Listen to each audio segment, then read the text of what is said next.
নমস্কার বন্ধুরা, শুভ সকাল। তো সকাল সকাল উঠে পড়েছি আমি আর আমার সোনা পাপা।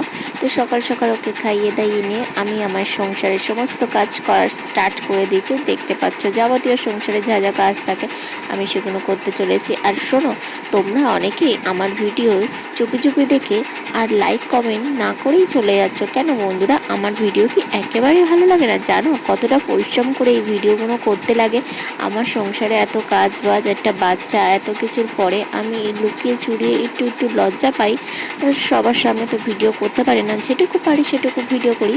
তার মাধ্যমে আমি সবার সাথে শেয়ার করতে চাই। আমার সত্যি কথা বলতে ভিডিওতে আমার করতে খুব ভালো লাগে, যে এই করছি সেই করছি এগুলো আমি পরে যেন দেখতে পাই, সেই কারণে ভিডিও করা। ভিডিওতে আমার যে সকলে ভিডিওয় আমি যে ফেমাস হয়ে যাব তার জন্য নয়। তো আজকে নিরামিষ খাবো, সেই জন্য আজকে পোস্ত আর পটল তরকারি করছি। তো দেখতে পাচ্ছ, আর বাবা কিছু ফল এনেছে, আর ওদের বাড়িতে পুজো হবে, তো তাই বলে কি আমরা কিছু গুছাবো না? তো দেখতে পাচ্ছ ঘর বাড়ি সব গুছানোর জন্য রেডি। এই যে পাশের ঘরের বেডরুমটা ঠিক করে নিয়েছি, আর আমার ঘরে বেড কভারটা চেঞ্জ করব। আর এই যে আমি সকাল সকাল স্নান করে ঠাকুরকে জলভোগ দেওয়া হয়ে গেছে। এই দেখো মায়ের জন্য মালা নিয়ে এসছে, আর লাল মালা তো আমার খুবই ভালো লাগে, মায়ের জবা মালা খুব সুন্দর লাগবে।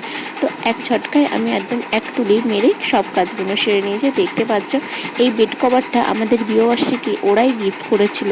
তো কেমন লাগছে অবশ্যই কিন্তু কমেন্টে জানিও।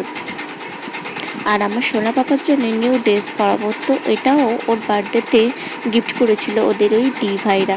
তো দেখো ওকে এটা পরাবো না ওটা পরাবো সেটাই ভাবছিলাম। তো দেখতে পাচ্ছ তার মধ্যে আমি এই পাশেরটাই পরিয়েছিলাম, আর আমি এই শাড়িটা পরবো। তো দেখতে পাচ্ছ পাপাকে ঘুম পাড়িয়ে বিকালে আমি তখন রেডি হব। তো রেডি হতে হতে উঠে পড়লো।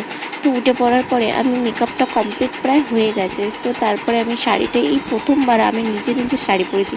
তো কেমন লাগছে অবশ্যই কিন্তু কমেন্টে জানাতে ভুলবে না। কারণ হেল্প ছাড়া আমি যে শাড়ি পরেছি সেটা আমার কতটা ভাগ্যর ব্যাপার সেটা আমি নিজেই বুঝতে পারছি। তো তারপর সবাই রেডি সেডি হয়ে ঠাকুরকে আনতে গেলাম।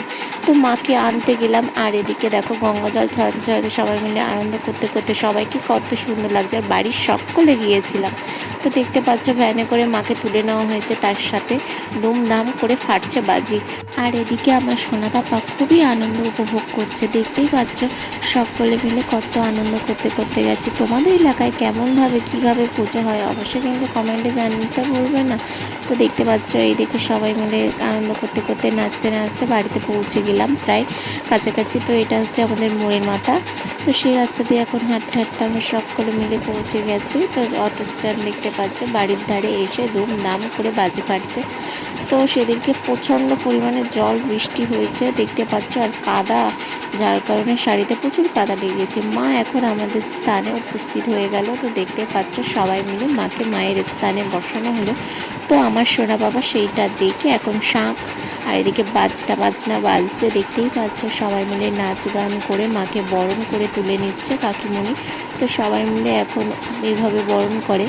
তো দেখতে পাচ্ছ মাকে কি সুন্দরভাবে সবাই আনন্দ করে বরণ করছে। তোমরা ভিডিওটা কন্টিনিউ দেখতে থাকো, দেখা হচ্ছে নেক্সট ভিডিওতে। আমি ততক্ষণে একটু বাই বাই করি।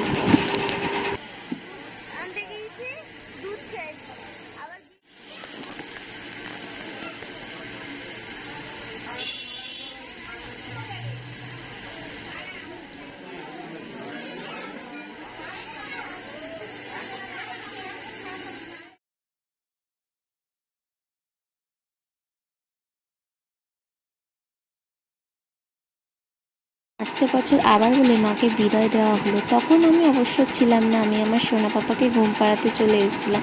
তো এই ভিডিওগুলো আমি আমার বোনদের কাছ থেকে নিয়েছিলাম। আর আমি তখন আমার সোনা পাপাকে নিয়ে ঘুমোতে এসেছিলাম। তো রাতে আমরা কী কী খেলাম? রাতে আমরা খেয়েছিলাম খিচুড়ির সাথে গোবিন্দভোগ চালের পায়েস, খিচুড়ি, আর এদিকে কাশ্মীরি আলুর দম, এদিকে পোলাও ছিল, আর তার সাথে চিলি পনির। চিলি পনিরটা খুবই সুন্দর হয়েছিল, শুধু একটু ঝাল। চিলিটার নাম কেন তাহলে? ঝাল যদি না হয়, তো আমার তো ঝাল খেতে পারি না, অন্যের ভালো লেগেছে, আমারও ভালো লেগেছে, ঝালই লেগেছিল শুধু। আর তার সাথে ছিল দই, একটু মিষ্টি মিষ্টি। আজকের ভিডিওটা কেমন লাগলো? আজকের ভিডিওটা এই পর্যন্ত, দেখা হচ্ছে নেক্সট ভিডিওতে। ততক্ষণে তোমরা ভালো থাকো, সুস্থ থাকো। আমার সোনা